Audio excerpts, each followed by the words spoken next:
Okay, hi guys. Hello everyone.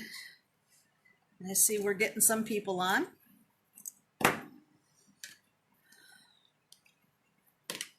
Welcome to this fine fall afternoon, although it's partly sunny outside. Better than snow.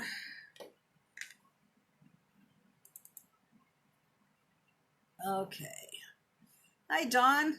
Hi Mary. Hey Deb. Hi Jerry. All right, people are coming in. Awesome.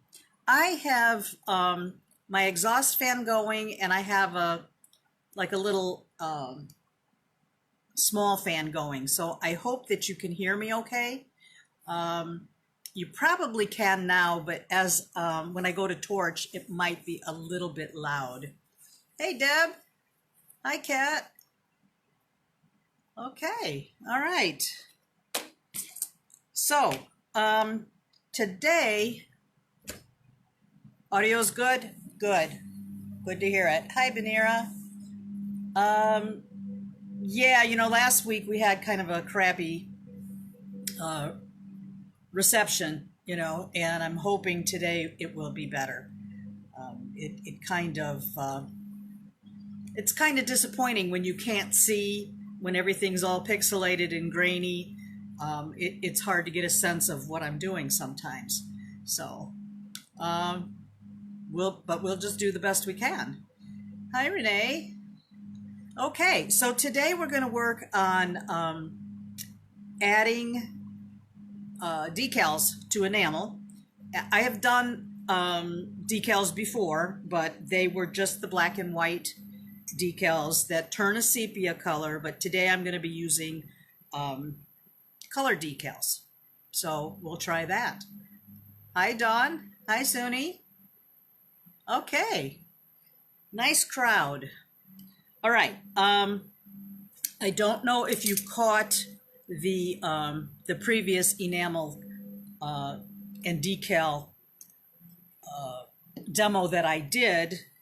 You can always refer back to that if you want additional information, but I did not do any color decals. Color decals can be a little bit tricky. Sometimes the color's good, sometimes it's not so good. And I have a feeling it's more with how you're doing it actually than the decals themselves. So, it's kind of dicey. You might need a little bit of a practice with it, but it's a lot of fun. And having the color, really, it's just kind of fun, especially for holiday ones. Hey, Dawn. All right, so I'm going to show you, I'm going to move the camera down and show you some of the enamel pieces that I've prepared already.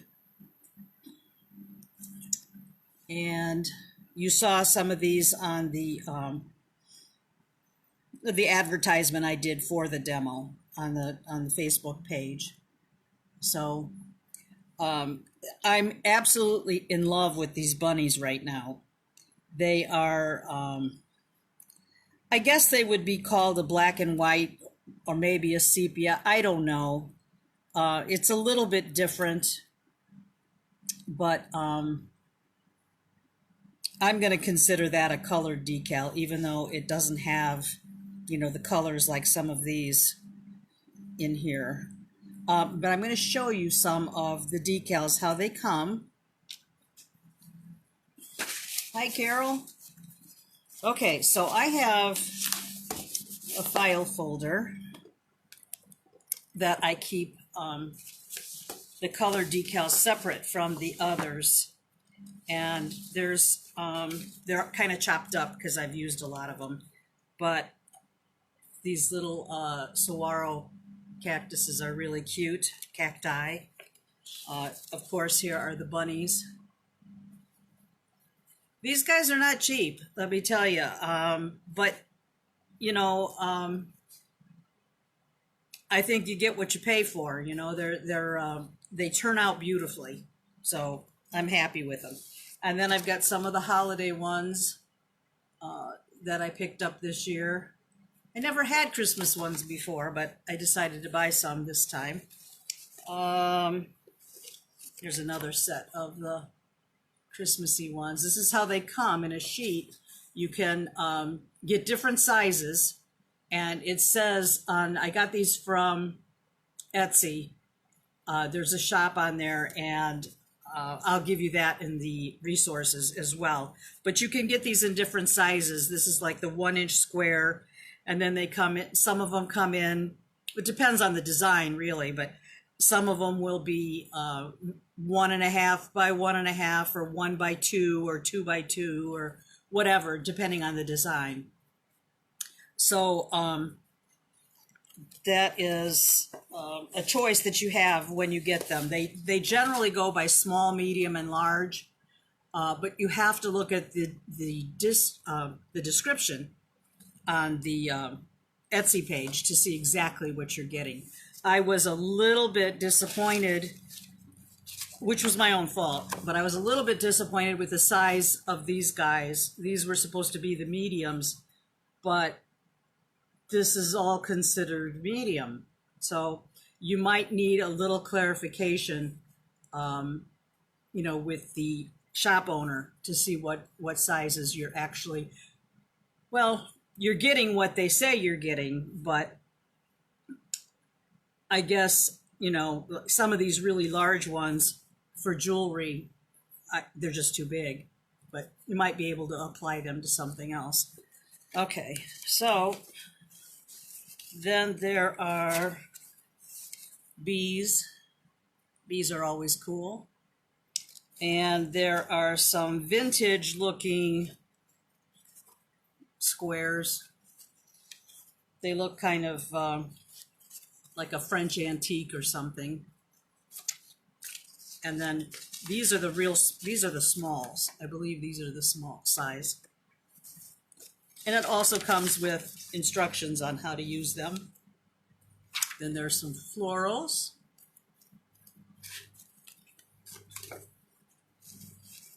I didn't have real good success with some of these darker ones, but that could have been my error. So, but they are very pretty. Yeah, you probably could make ornaments out of some of the larger ones. Okay, so here's another one of florals. So there's lots of fun stuff. Okay, so the decals start, I think, around $5.50 for a small page of small. But the mediums are generally about $15 or $16. At least that's what my experience has been. So you just want to make sure you're getting what you want on the sizes. Hey, Suzanne. So yeah, the bunnies are very sweet. Now, the decals come in, your choices come in glass. You can order glass or ceramic. It also tells you, how to fire them, what temperature to fire them if you're using a kiln. But I'm not doing that. I'm using a torch. I generally buy the glass, but I have bought ceramic ones. And I know people that like the ceramic. I see we cut off there for a second. We're cutting off again. Okay. So my suggestion, here's some pretty poppies. My suggestion would be to buy glass, if since you're doing them on enamel. But if you want to experiment and try some of the ceramic ones, you can too. Oh yeah, that's really pixelated. Looks like another crappy broadcast. Okay, so the first thing you need to do is prepare your metal. You should have all of the stuff ready to go. I used, let's see the back of these. They get kind of scorched on the back, but it doesn't really matter. The front is what's important. I like the backs to look good on most pieces, but sometimes on enamel, it just doesn't happen because you're torching from underneath. So that the back gets the brunt of that heat. What I did on some of these, I'd never tried it before, was I added some little floral wafers on here, which are tinier than Murini. They're just tiny, tiny little slices, and I think that just gives a nice little color pop. And also, there's a product called cat whiskers, or enamel threads is actually the proper name, but a lot of people call them cat whiskers.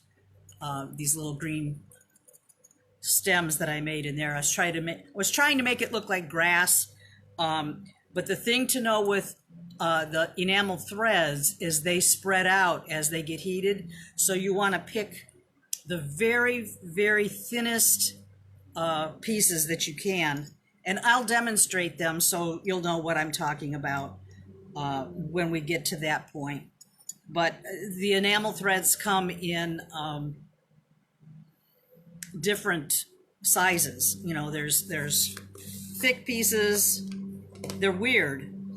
I mean, there's no other way to put it, but they're strange. If you can see inside the jar, there's like this huge big blob. I don't think I would ever use that. Maybe, I guess it depends. But most of these are just tiny, tiny little threads. But some of them are thicker than others. So before you use these for what I'm doing, I would try to sift through here and find the thinnest ones that you could use. And I would probably keep the heat off of them as much as possible. Just maybe get the heat at the very end because of them spreading out. Then they won't look like what you intended. If you wanted a stem of a flower or little blades of grass, you know, sometimes they just kind of spread out too far and you don't get what you were looking for. This is kind of a weird one too, but it all depends on what you're going to use them for. But these are enamel threads, aka cat whiskers. Okay, so that's what I did. This one moved a little bit when I was torching it, and I couldn't really put it back, you know, to get it straight because it was already melting in. So, you know, sometimes that happens, but it still looks pretty nice. But I like the little color. Jerry, you could use stringers. I think you could use stringers. I've never tried it on enamel, but as long as they're really thin stringers, I think you could do it. I don't know if the COE would matter so much because they're very small, but if you try it, let me know. Okay, and then here's a fun little snowman decal. The color turned out really well on this. Some of the downfalls that you can experience when you're torching these pieces is if you haven't put your decal on well, and if you haven't gotten any trapped air bubbles in there or moisture, then your decal is not going to come out right. If you have air bubbles, it's going to look like a little pop where there's no color. Say if there's a black hat, say if your snowman has a black hat and then all of a sudden you see these little white things on here, almost looks like snow, then you know that you had some trapped air underneath there. And so when you put the heat on there, they kind of just I don't know if it bursts or what it does, but you know, it makes little spotty kind of places.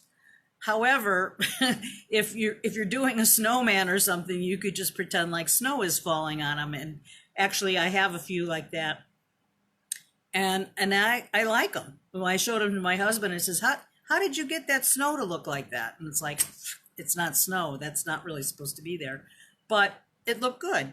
So you just never know. Okay, so that's that one. And this little bird on a tree, you know, that's real cute. So there's lots of things. And you can see, I think you can see as I'm holding this that it's shiny. And you want to make sure that you torch it enough where the enamel, where the decal is completely fired and it looks smooth and it's kind of like one with the enamel. If it seems dull, if the decal seems dull, then it hasn't been fired properly. But on the other hand, you could overfire your decals. And when that happens, you lose a lot of the color.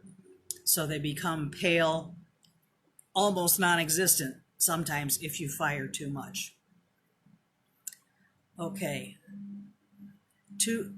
Vanera, you're asking, did I miss the part of you having two glasses on?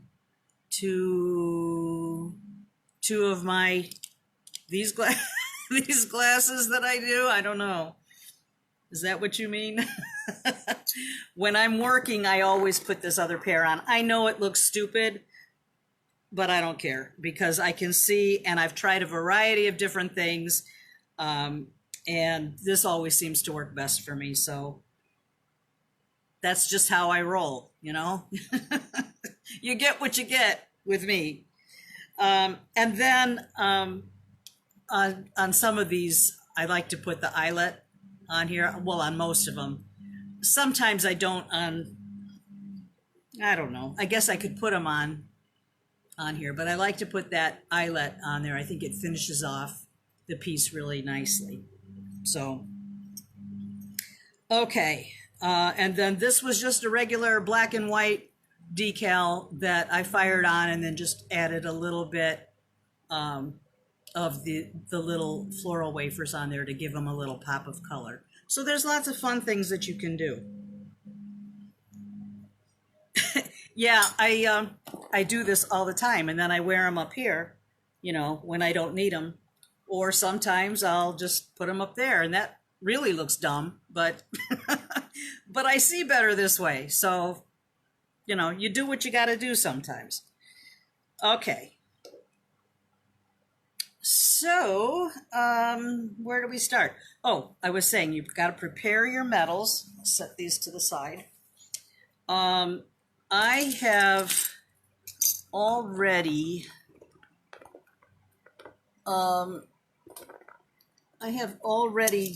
torch fired a few pieces. The other thing I wanted to mention is when I do decals, I almost always go for white. I would either do white, off-white, or cream. A lot of the other background colors, you could maybe do a really pale blue or a pale pink, but I think that the background color takes away from the richness or not detail, but the color of the enamel or the decal. Duh. So bear with me, guys. You know I stumble on my words. So I just cut up some squares. Just, you know, you can just cut up some stuff to practice with. But if you want dimension on your piece, like if you're using a round and you want this to be domed, you need to do this before you put your enamel on. So you have to make those preparations first. And I'm just going to do one. Just show you how I do it. Most of you probably already know how to do this. but I'll just use my shallow dapping block. And I like that because the standard dapping blocks are too small to fit large pieces in. So I like to use something like this. I am using 22 gauge copper, Karen. You could probably use 24 without problem. You could use 20, but you're putting, depending on what you're making the piece for. If it's going to be earrings, I would go maybe a little bit more lightweight because the enamel's going to add weight to them. But you could do a 20 or a 22 for a pendant with no problem. I just figure it gets thicker the more coats of enamel you put on it. So just for the weight of it, I'm thinking, for myself, I don't like heavy earrings. So I always use 20. 22 is what I almost always use, but you can get by with 24 too. Okay. The rabbit decals I got from a place called Expression Decals on Etsy, and I will have those in the handout, the names of the places that I get them from. There's also a Milestone Decals, and they have some nice ones, but Expressions has a tremendous variety. So I pretty much go with them these days. All right, so I'm just going to just shape my disc. Hopefully my phone won't fall out of the holder.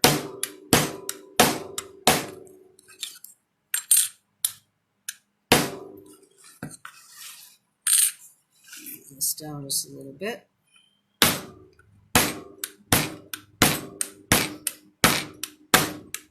I generally just kind of walk my punch around to make sure that it's nice and smooth all over. And then I set it down, make sure it doesn't teeter at all, and do this with a smaller round disc as well.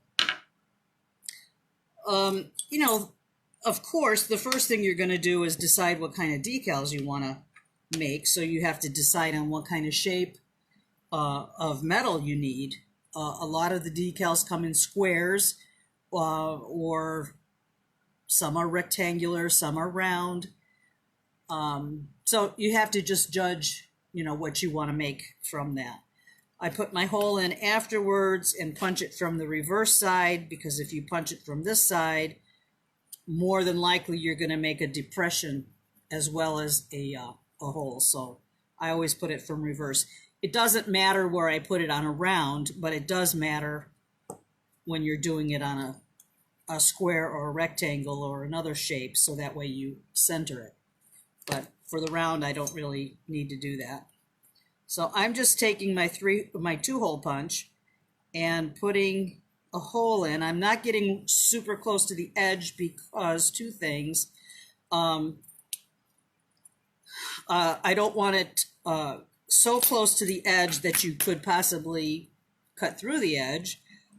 And the other thing is, if you get too close to the edge and the metal is too thin from the hole to the rim of the copper, sometimes you can burn right through that.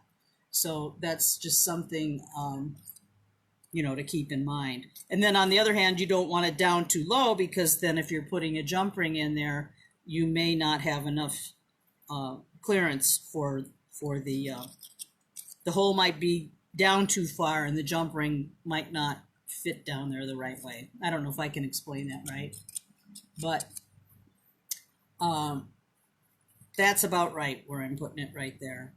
So maybe that's 1/8 of an inch. Not really sure. Okay. Cynthia, the Expression Decals, I believe, does custom order decals as well. So you might want to give them a check and see. Now, the other thing, guys, is that I generally, well, I should say I always do my first layers of enamel by the immersion method, which means that I am heating the enamel up, heating up the copper, and then I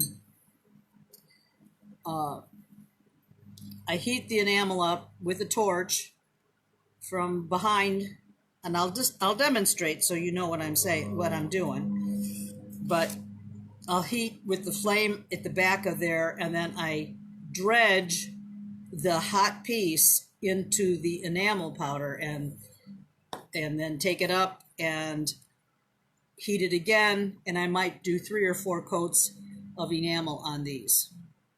So, but I'll show you, I'll demonstrate so you understand. But this is the immersion method.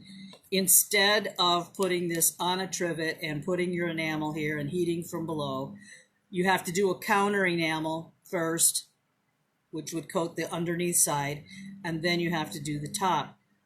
By doing the immersion method, you're doing both sides at once. So that's the beauty of immersion. Plus, your enamel or your copper does not have to be clean. You can use copper that has Sharpie marker on it. It can be oxidized. It doesn't have to be cleaned at all. Once it goes into the fire, it takes care of all of that. So I really like that for my first coats in the enameling process. All right, so let's see here.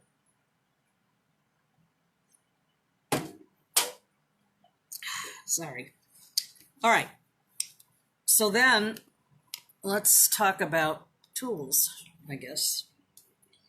You need some little sharp scissors to cut your decals.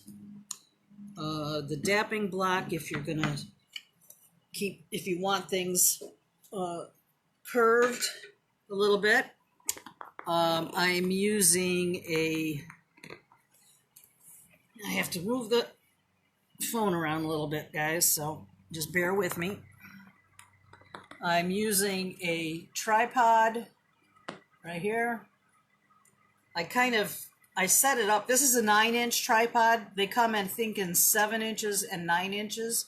If you haven't purchased one, I would recommend getting the 9-inch just for the extra length. I prop this up on some enamel cans just to give me a little bit more space to get my canister of gas under there. You need some, if you're going to do the immersion method, you need some 1/16 mandrels. They're like stainless steel mandrels, and a pair of utility pliers. You also, regardless of which way you do it, you need some trivets. And if you get, if you already have enamel trivets, there's a screen top that a wire rack that you put on top of here, and then you put your trivets on top. But if you haven't bought any trivets yet and you're going to do that, you might want to check out Pearly Carpel on Etsy, and she has the kind that actually fit on the ring, on the tripod ring. She's got 2 different designs. This one fits right inside the inner rim and stays stable, and this is a 3-point trivet, and then this is a 4-point trivet, and that still fits on top just fine. So then you don't have to have that screen or the wire rack, which takes away some of your heat too. So it's kind of nice to be able to use those as well. Now somebody, and I don't know who to give credit to, but somebody suggested to use a piece of chalk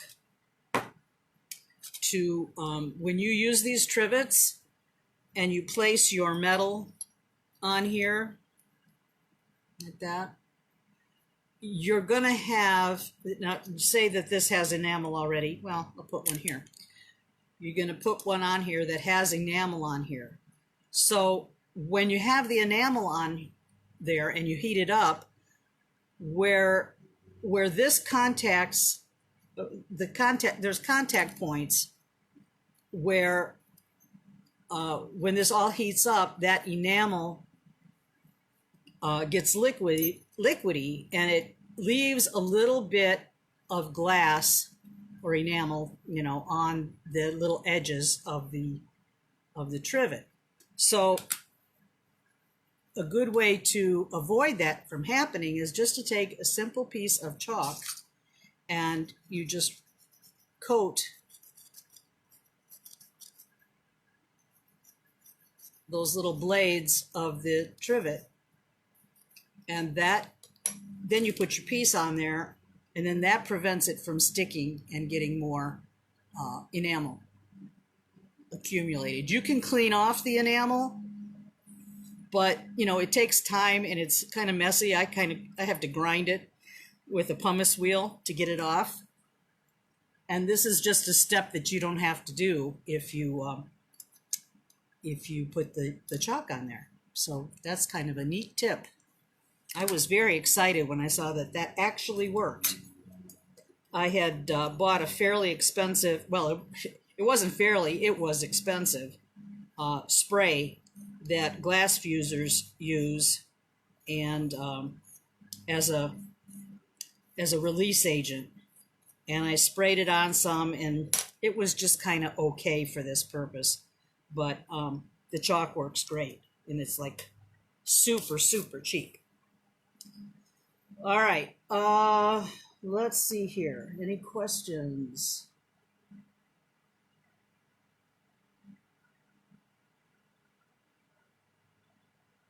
Yeah, thanks for putting her name on there, Dawn. Pearly Carpel, she's got a whole line of enamels and supplies. She's in Israel, so it takes a little bit longer to get your stuff, but everything I've purchased from her was really nice, so no complaints there. All right, then you need your enamel powder. I'm using white 1055. That's my white of choice, but if you have any white, I'm sure it would be fine.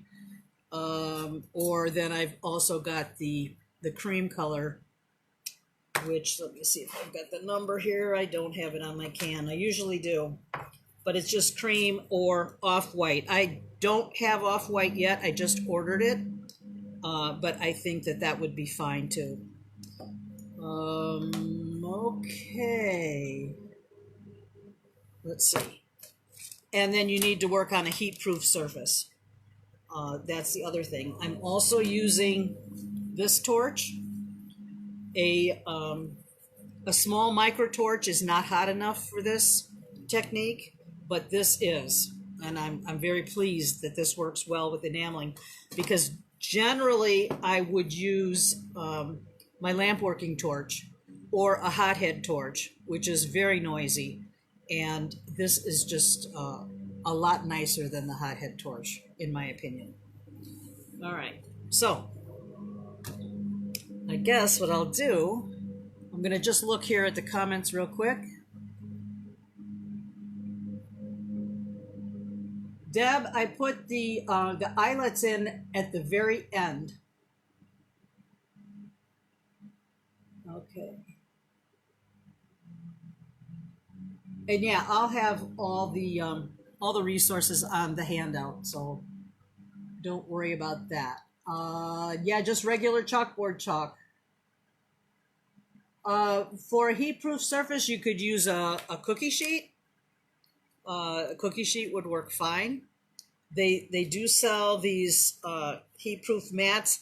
These, I remember, this is like a kind of a corrugated aluminum pad. I remember my mom having something like this, like in the 50s or something, that she kept up on her stove. They do sell these. I think Amazon still carries them. The Beadsmith used to carry them, but they don't have them anymore. That's where I got mine from, and they were reasonably priced. I think the ones on Amazon are more expensive, but a cookie sheet would probably be just fine, or working on tiles. You could definitely work on tiles or even a piece of cement board. You could do that. So you want to make sure that you don't have anything flammable around you when you're going to do this. And I can't think if there's anything else. Oh, Marina, don't be afraid to use it.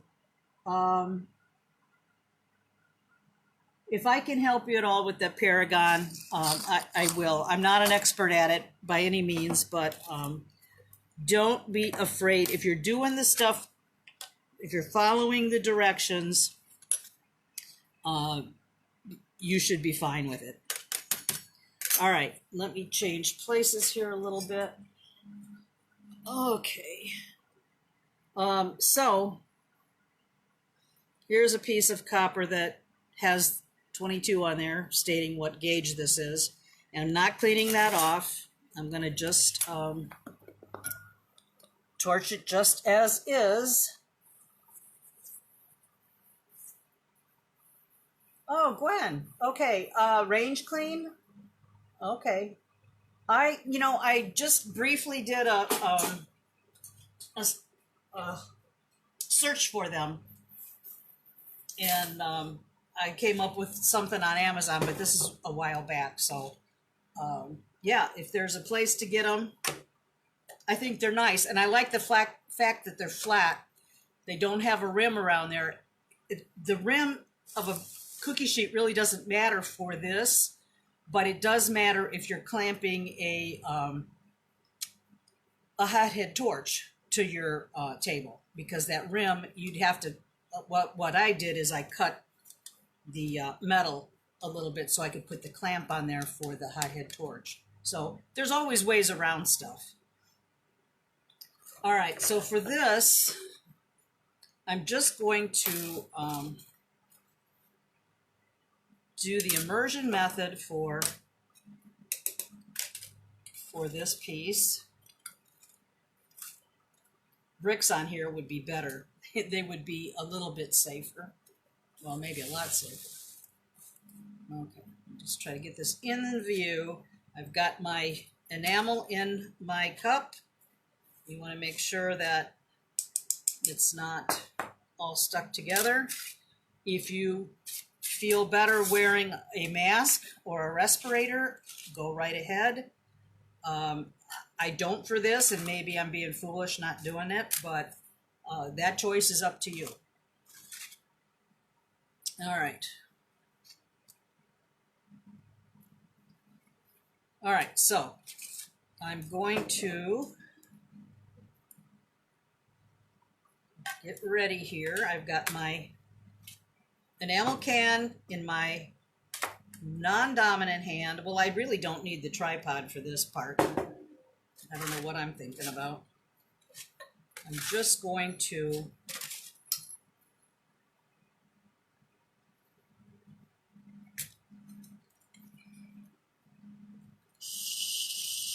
you know what? I am going to get, hang on just a minute.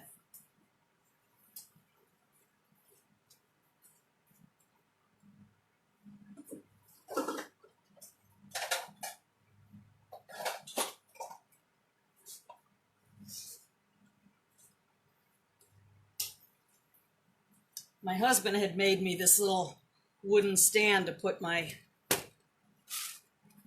torch in so it doesn't fall over, which is kind of a nice thing, a nice safety feature. Get this paper out of the way so we don't start anything on fire.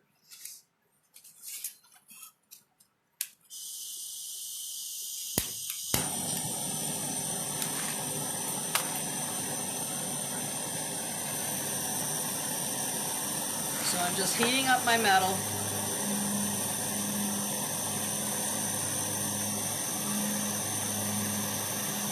Until it gets nice and red.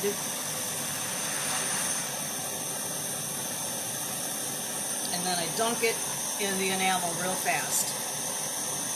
You want to make sure that you get that in the enamel immediately before the metal has a chance to cool off. Otherwise, the enamel does not stick. reheat it again.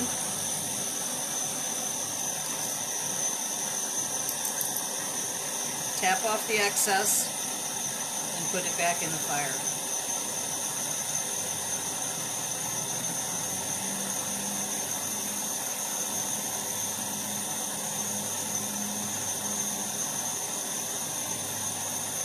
Get it all nice and red again.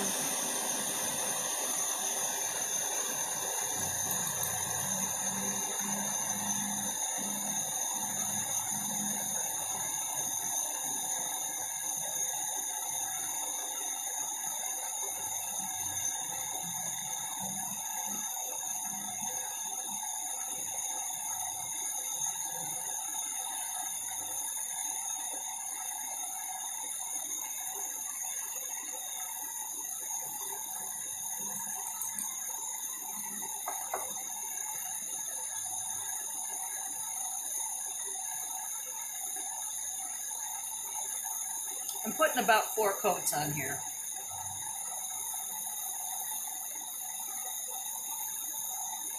You want to make sure it's nice and smooth. It doesn't have any texture on it like orange peel would look. You want to make it go a little bit further than that until it looks like glass.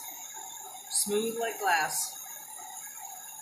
Okay, so that's the reverse side. That's the white. It always gets extra crispy on the back. So it's stuck to the mandrel a little bit. That's going to happen. And what I do is I start to rotate my mandrel and pull that piece. I'm trying to keep the heat focused on the hole and on the mandrel so I can get away from the enamel that's stuck on there.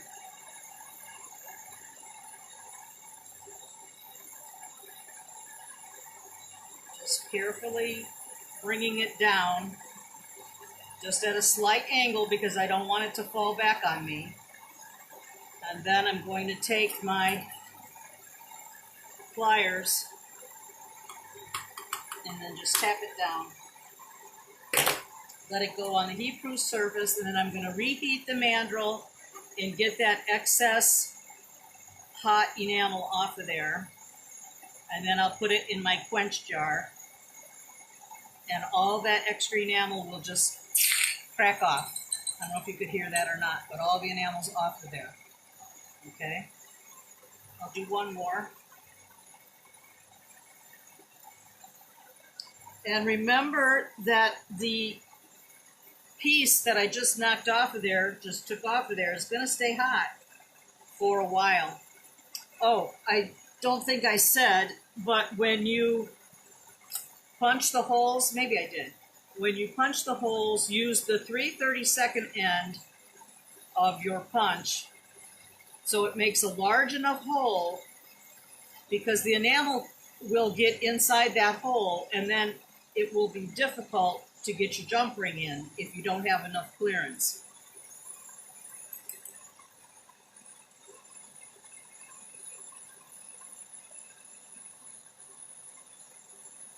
I'll just do this one and then I'll stop and look if there's any questions or comments.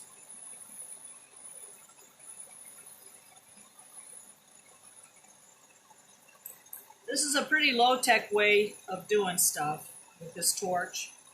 I would just make sure that if you're going to use a can like this for enameling, that you have something that you can set it in, like what I've got here, to keep it stable.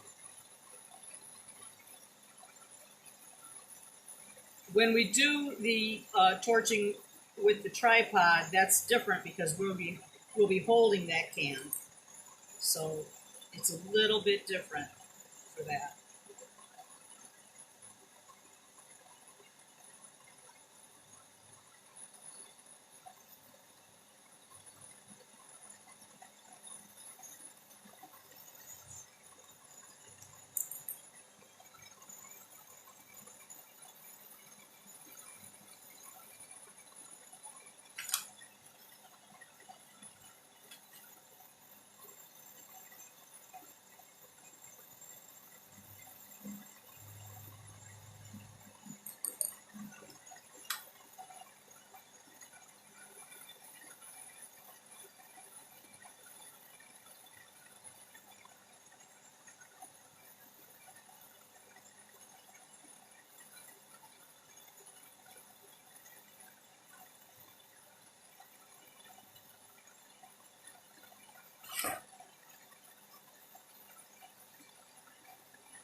bringing it down. I'm just rotating my hand, kind of twirling the mandrel a little bit just to get it off of that hot enamel so it doesn't stick to it.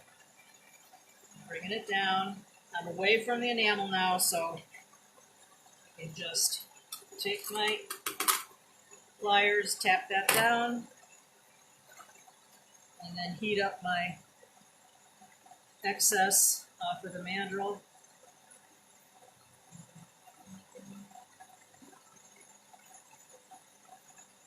And put it in my jar of water. Okay, so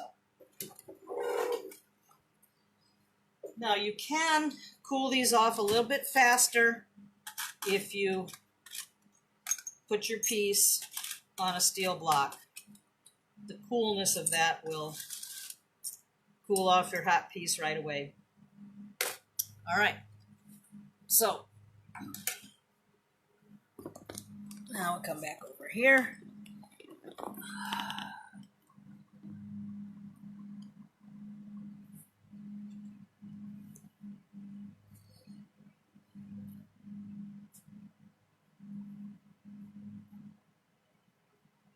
You know, I don't know about using a titanium soldering stick. Maybe. I've never tried it. All I know is these stainless steel mandrels, they don't get hot on this end. This is the kind lamp workers use to make their beads. And down here does not oh, that was wet, it wasn't hot. They don't get hot at all. So that's kind of nice. Yeah, you want, well, you need to have enough clearance. I don't know if you can tell this or not, but here's that 30-second hole, and there's plenty of room in here. You don't want to use a thicker mandrel than this because of that enamel buildup. That makes it very difficult. If your mandrel is almost the same size as the hole, it makes it more difficult to get that away from the hot enamel. So if that makes any sense. All right, let's see. Hey, Wendy. All right.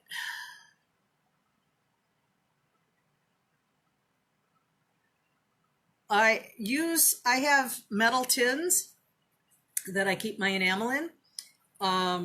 These I think are 8-ounce containers. I can also give you the resource for these too. There's a certain place that I get them from. I did buy some on Amazon that were like for candles, but honestly I didn't care for them as much. These have a screw on top. They're just easier to work with.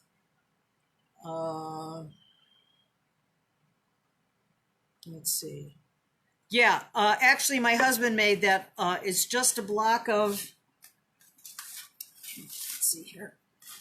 He actually made this for one of the propane canisters, those little cylinders, but it's just 4 pieces of wood nailed together and nailed on a base or screwed on a base. So that keeps it from tipping over. It's great for this size can, and it actually works really good for the cylinders as well. So that's just a safety thing that's nice to have and can be easily made. All right. Hey, Patty. How you doing, Linda? Okay. So yeah, those aluminum cans, these are great. I would not recommend getting the smaller size. There's a 4-ounce can, and then there's an 8-ounce can. And I believe they may come bigger. I don't know. I haven't looked at them in a long time. But when I first started working with the enamels, doing the immersion method, I bought 4-ounce cans because I thought that was fine. And a 4-ounce can makes your enamel look like you have a lot more, than when you use an 8-ounce can. But if you're using long pieces of enamel that you want to use the immersion method for, it's hard to get a big piece into a small 4-ounce can. But by the same token, you have to have enough enamel in your 8-ounce can to be able to dredge it through. So it's kind of like, you know, one thing's great and the other's not so great. But, you know, if you could have all the stuff, and if price wasn't a factor or whatever, I'd go for, you know, an 8-ounce container of enamel and then an 8-ounce cup to put it in. But, you know, enamels they're expensive. So, and I started small, and I also have a good friend that we share a lot of stuff. We'll buy an 8-ounce can of something and then we split four ounces a piece. A lot of times we do that. So that way we can have more colors without a ton of expense. So that kind of makes sense. I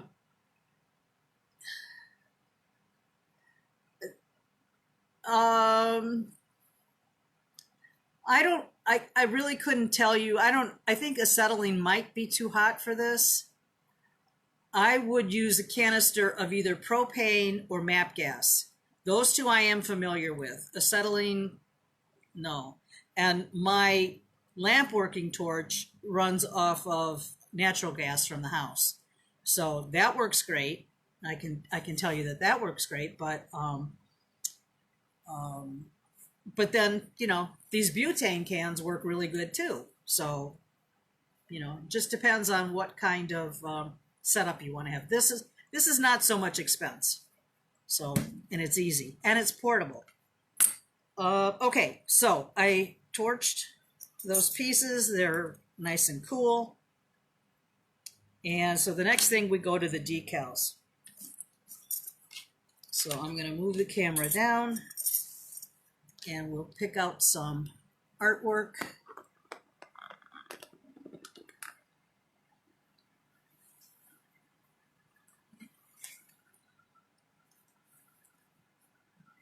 And I guess I'm going to try one of these cream ones because I haven't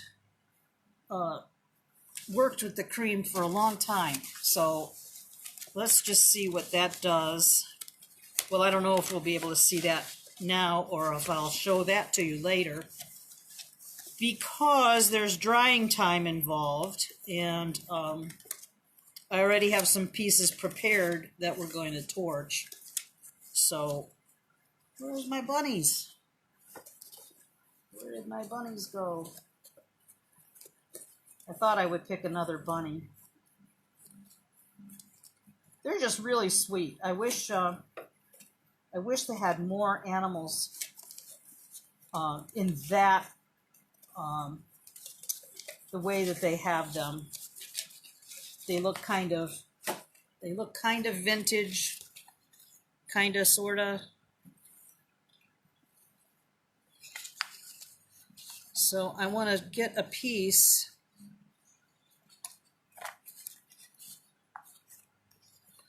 Maybe I'll see if that fits on here.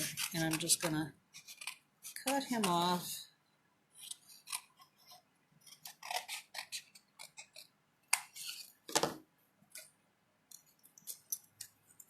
Let's see if he fits.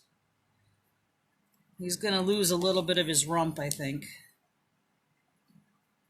I'm going to trim it up close to the decal, to the image, but it doesn't have to be super close. I just don't like to leave a lot of the decal on here, although you probably could. He's got little tiny whiskers, so I want to make sure the whiskers stay on here. So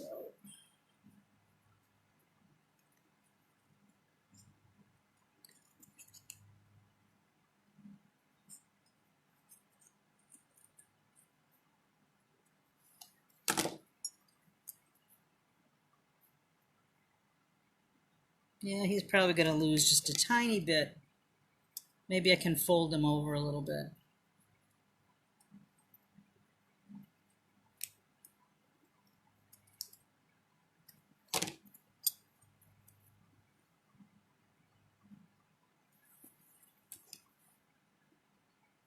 You know, if you cut your own copper, you can make your shapes, your sizes, however you want. That's one advantage of having this stuff. You can do that, make it more custom. All right. Yeah, he's going to lose a little bit. Sorry, buns. Trimming your buns off here.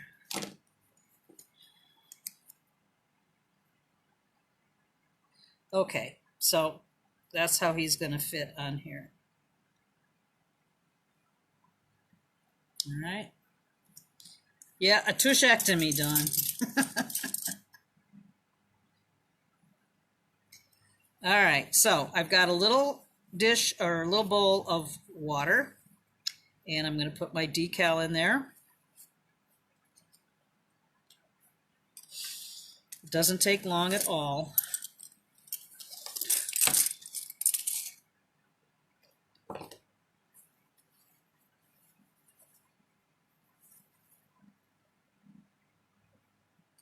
And what needs to happen is you slide, am I in the right?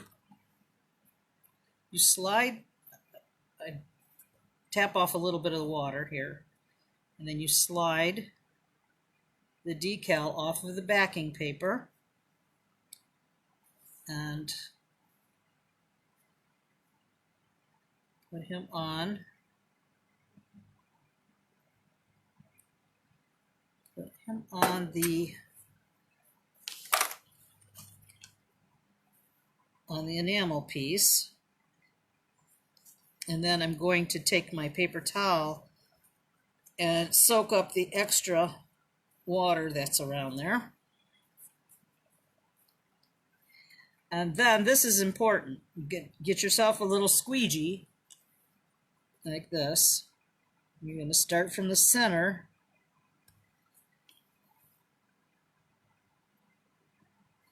and get any bubbles, air bubbles, or trapped moisture out from under there.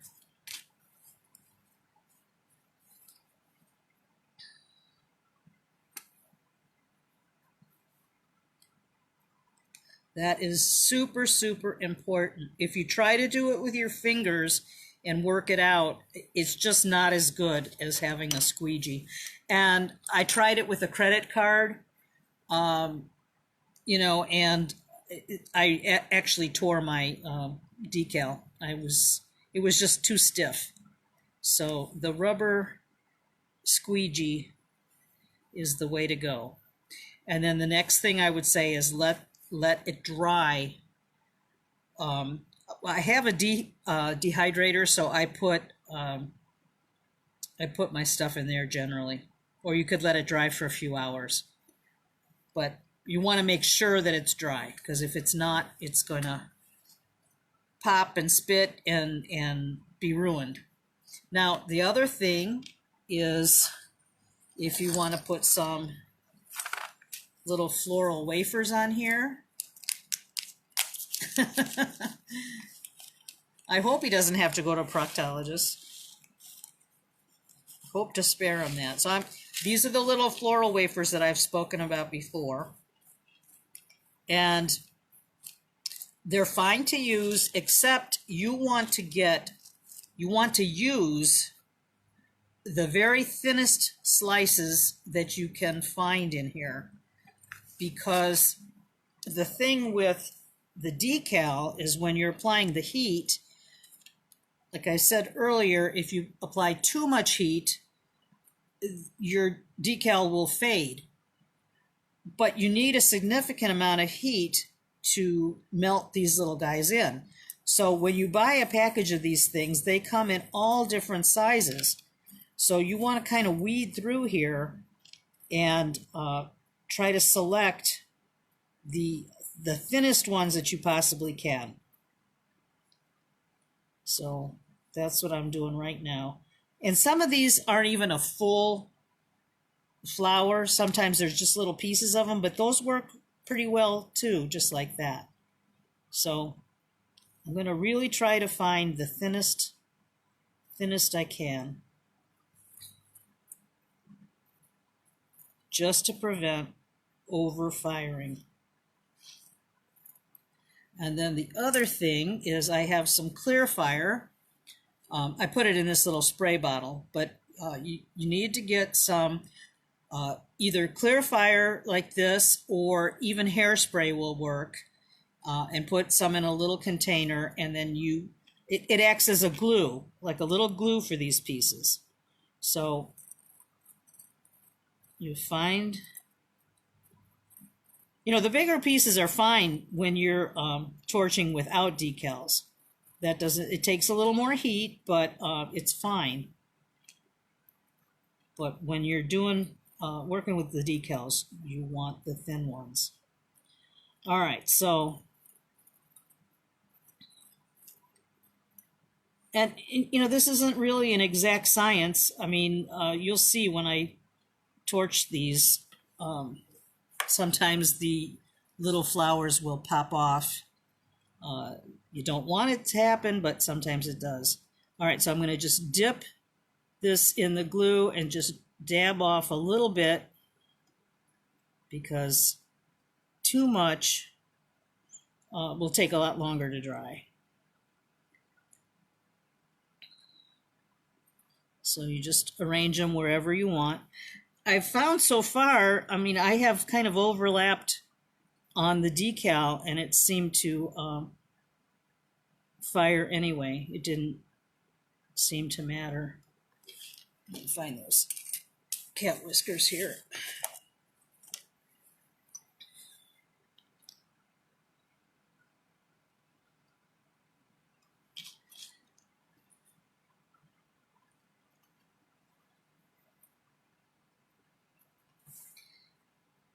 These break very, very easily in the jar. So depending on what you're trying to design, that can be very frustrating if the pieces break off and you didn't want them to. But for something like this, when I just want to make it look like a few little blades of grass, small pieces are fine. I want to stick to the tweezers there.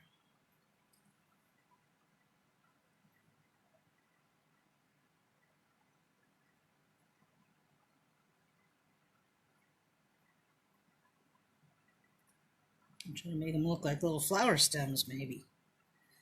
I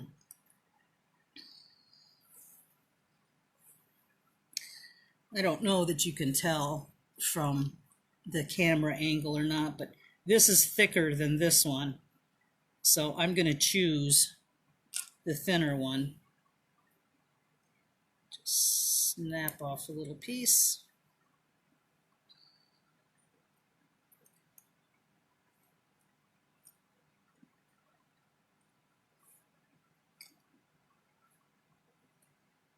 That's even too long.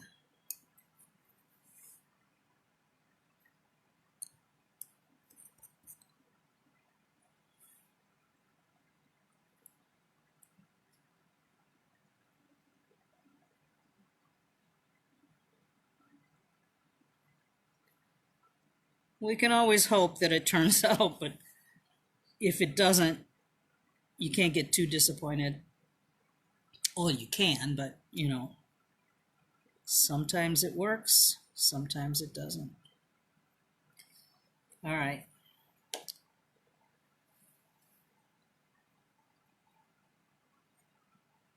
So that's all I'm going to put on this guy. And now I'm going to let him dry. I would put him in the dehydrator, or you could put him on a cup warmer. That will heat it up, speed up the drying faster. But remember that the piece will be hot. So put this out of my way to dry, and I'll show you that later on the group page when it's dry and fired. All right.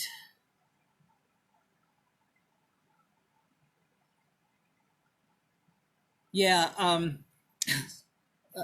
your viewing, your eyesight, I mean, it's so important to to have your magnification. I almost poured these in here. I was thinking about that. Yeah, you just have to have really good vision to see all this stuff. So that part is how I glue on the little floral wafers. They come in a package like this, and I generally keep them stored in little containers like this. I've kind of mixed things up, so this is the most recent package I have, and I'll probably be adding this to some of the older stuff. What I do when I get a new package is sometimes I will spread them all out like this, and then if I'm making like the sugar skull guys, you know, that I make, I want to get pears for the eyes. You don't have to have pears, but I kind of like it that way. So I'll pick out all the little pears, so that way I'm not just using them randomly. I have what I need when I need it. So that's how they come.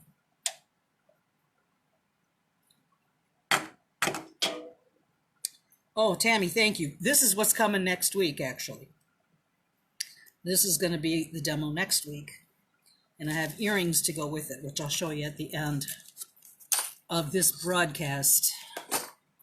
All right, so you would just go like that, you know, putting on your enamel pieces, your decals on your enamels. And let's see here. I have prepared some ahead of time that I'm going to fire now. I did these guys. So there's the Christmas one, cactus, and then these two have the little flowers on them. All right. So I have to reposition the camera. Go over to the tripod now.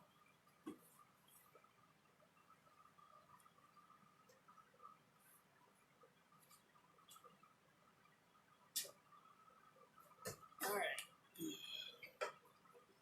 So I don't need the mandrels anymore, or this stand.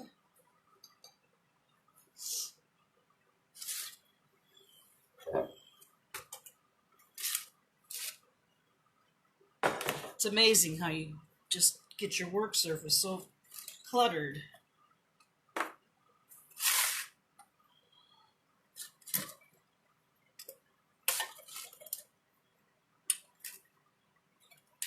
Make sure these legs kind of screw in, so I want to make sure they're nice and tight.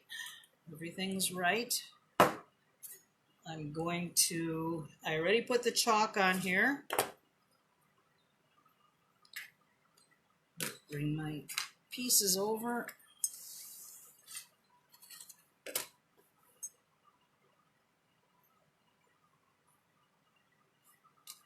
I'm going to stand up for this.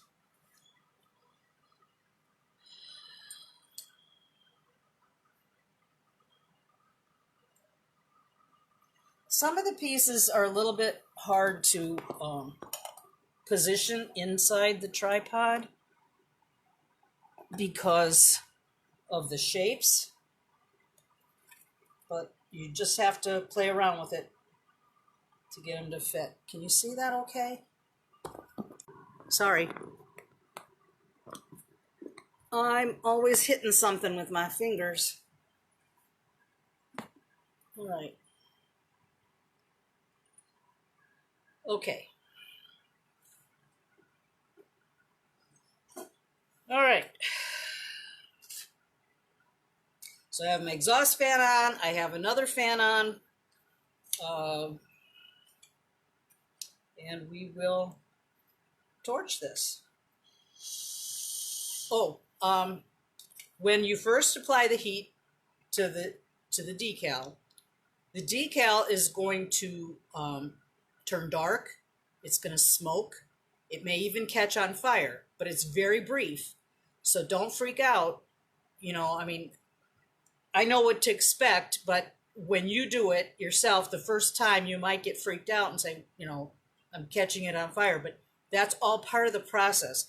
There's also a little odor that comes from the decal.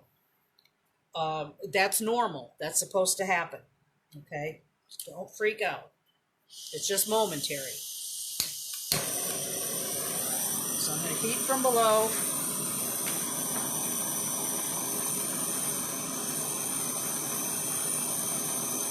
Just kind of keep that heat circulating. The decal is changing color already.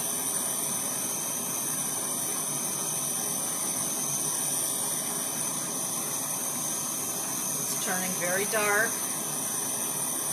It can actually turn black, and then it starts to go back to how it was. You also need to keep an eye on the color. So you have to kind of bend your head sideways to see if the decal is becoming shiny or not. Make sure you don't burn your hair or your face while you're doing that. Now this one made some of those bubbles.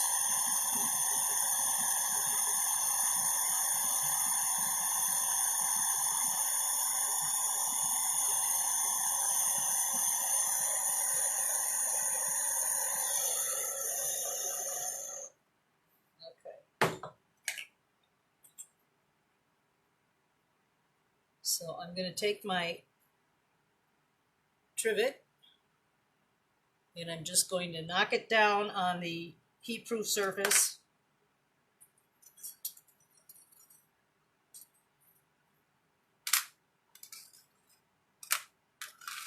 And let that piece cool. All right, so now I'm going to take the other tripod, since the other one's hot. I don't know how these are going to come out, but we'll find out. This one's got some flowers on it. Remember, your tripod is hot.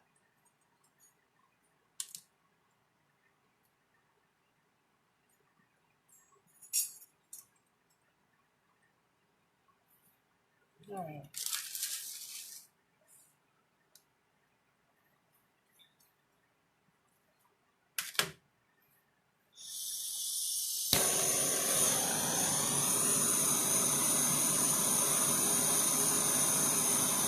Just gonna warm it up.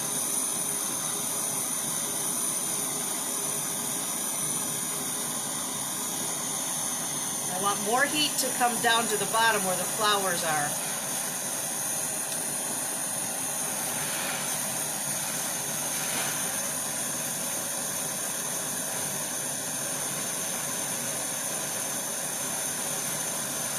I want to stay on the flower part longer than the decal.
right, this one I didn't think out real well beforehand.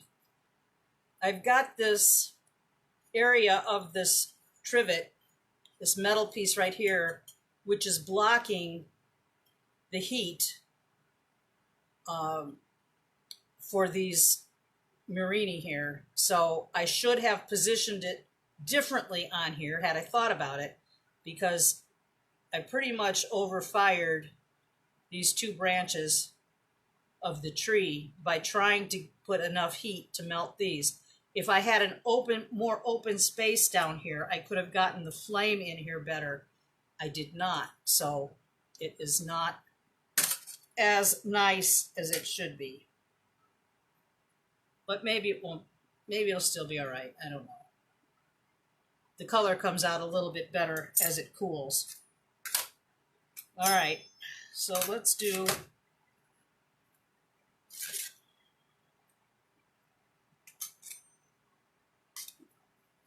put a little more chalk on this. Put that back up there. And do this little square snowman, no Marini, or no floral wafers, I should say.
I'm going to use this hot one again for the bunny, because this one has more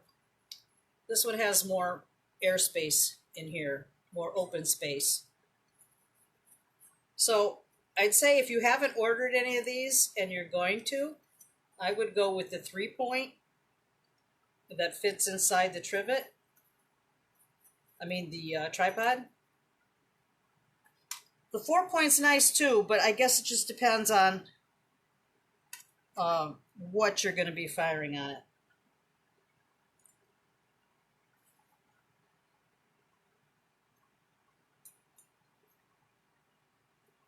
It's not the best for rectangular pieces, I gotta say. The square actually might, I mean the 4-point might be better for that.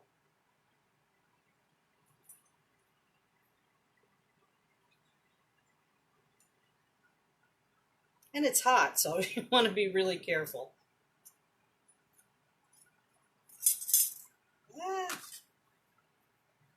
This is dicey.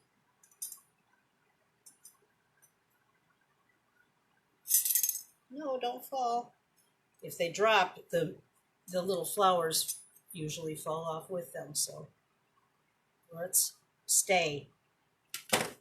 All right, let's see if that works.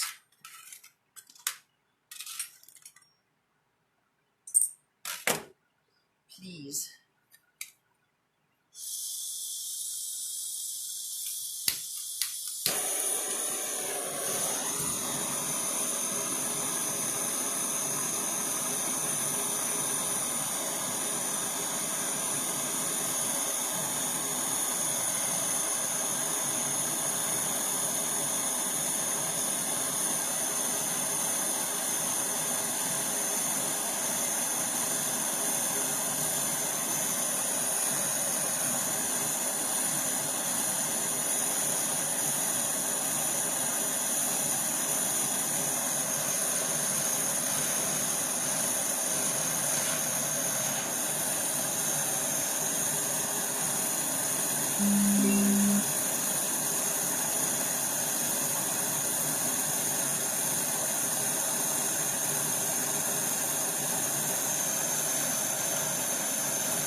pretty. These floral wafers melted much better because I had them positioned over the open space of the trivet, where I did not on the other. All right.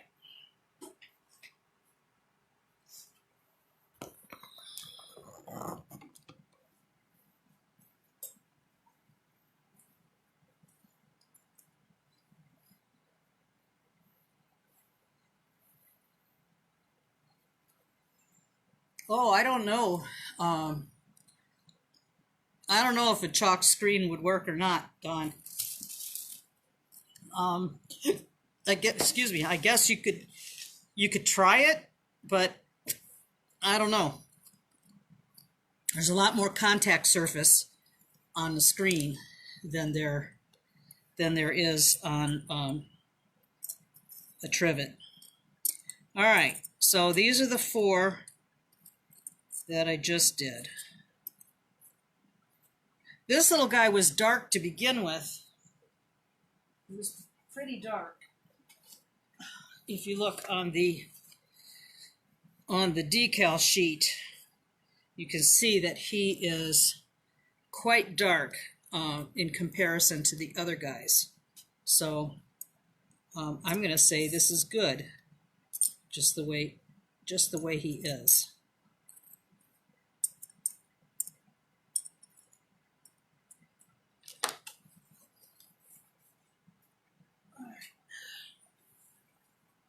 All right, let's look at any questions or comments. Hey, Rhonda.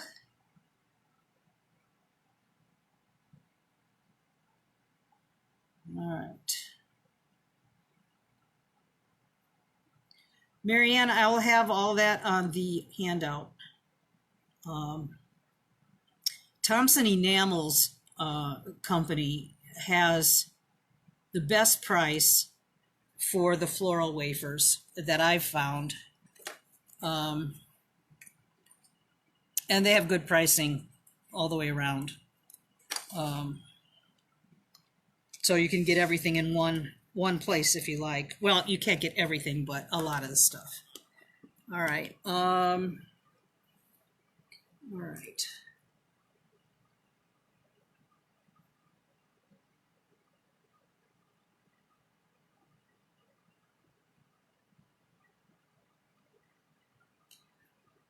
There's very little difference, Suni. Actually, all the enamel comes from Thompson Enamel.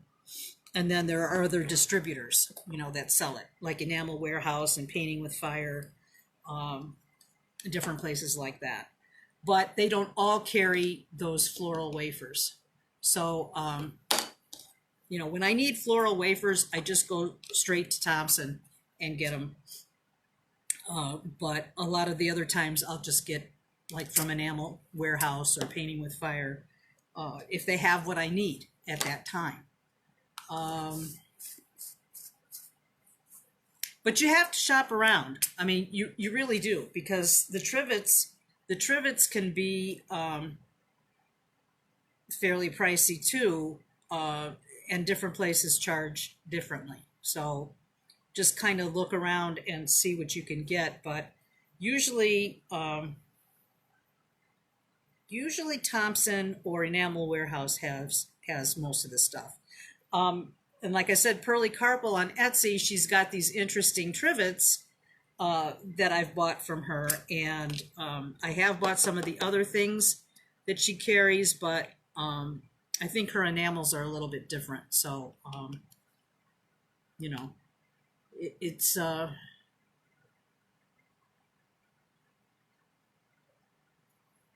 It depends on how much you get into this too, as far as the enameling. So, but there's a lot of fun things you can do. You can do those little copper dishes.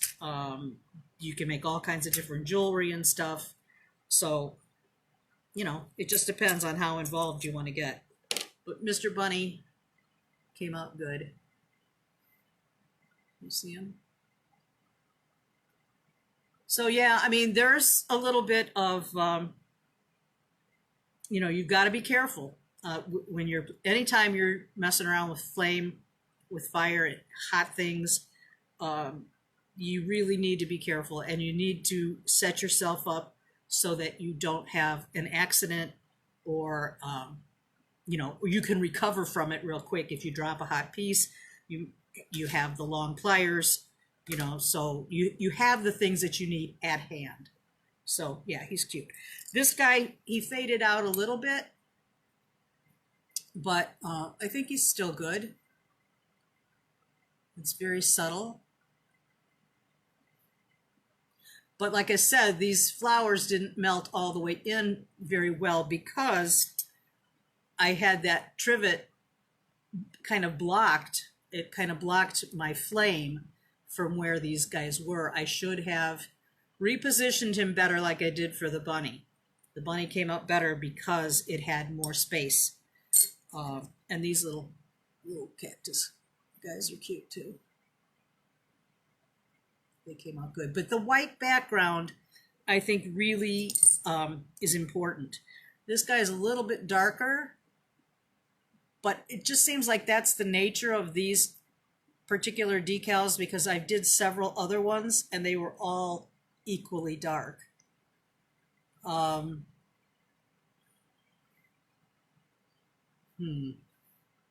So yeah, but they're fun. They're very fun. Oh, I need to show you about putting in the eyelet. So I have my eyelet setting tool. Now I showed you the tool from Crafted Findings a couple demos back.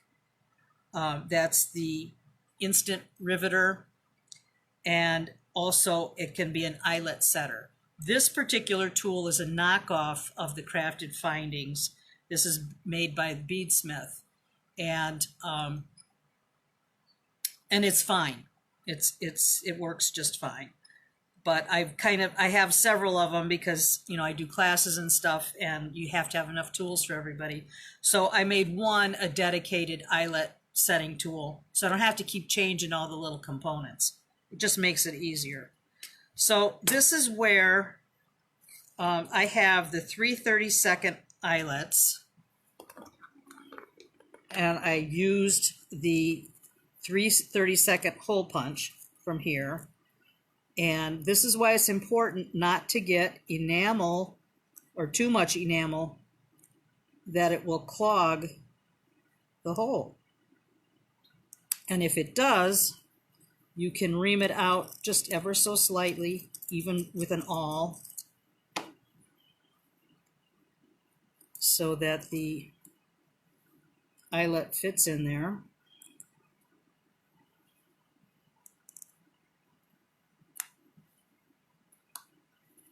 See how that fit right inside that hole? I just had to nudge it a little bit with an awl, and you can see that the little part is sticking up at the back, and that's where this tool is going to lay that eyelet down. So I need to rest the head of the eyelet on this little pad that has like a little indentation that covers over this hole. It just is meant to fit like this. And then this part of the tool has a little nub, and it fits into the hollowed end of this tool. Okay, so essentially it's upside down. As long as it's resting in the right place, which it is. And then when you're working on an enameled piece, you're twisting it to set the eyelet, but I don't want to over twist it because then I'm going to crack the enamel. But it's enough that the eyelet is not going to move around. It's in there. Okay. Actually, that could have gone down just a little bit more. The thing with enamels, though, I'm not so sure about enameled or decals on the enamels, but generally, if you get a crack in your enamel when you're working with it, you can just retorch it and it will sort of heal itself. This is much better. It's placed in there nicely like that. Wide mouth, I think it's a long reach. I think that's what you might mean, is a long reach tool. At least that's what I've heard it referred to. So if you were going to buy one, if you haven't, and it's something that you're interested in, and you were going to go through Crafted Findings, I would get the long reach, which means this area that's cut out here is even further. It's cut out even further. So you can get into a piece of metal, you know, a larger piece of metal. This is not quite centered, but if I had the long reach tool, I could reach easily into the center to make a hole if I wanted to. Okay, so if you were going to buy the tool, they have the standard, which is what I bought. That's what they had originally, and since after I bought it, then they came out with the long reach. So that's just kind of a nice thing to have. All right. So, no, the Beadsmith does not make the long reach. They just have the standard one. So, but you know, if you have the Euro tool, the 3 or 4 hole punch, those you can get in, you know, to cut your hole. If you need to cut a hole in the center of something, you can, you know, cut into that. But you can't set a rivet or an eyelet with that. So yeah, they can, a lot of this stuff can be pretty pricey, but you know, it's like I've said before, it's acquired over time. You know, the stuff that I have has been it's an accumulation of 20 years or so, 20 plus years. So, you know, but it's hard to get all the stuff at once. It's like you've got to go like in increments, unless you can afford it, you know, but I don't know who can do that. So it all takes time. All right. So, yeah, that's very true, Dawn. You get what you pay for sure.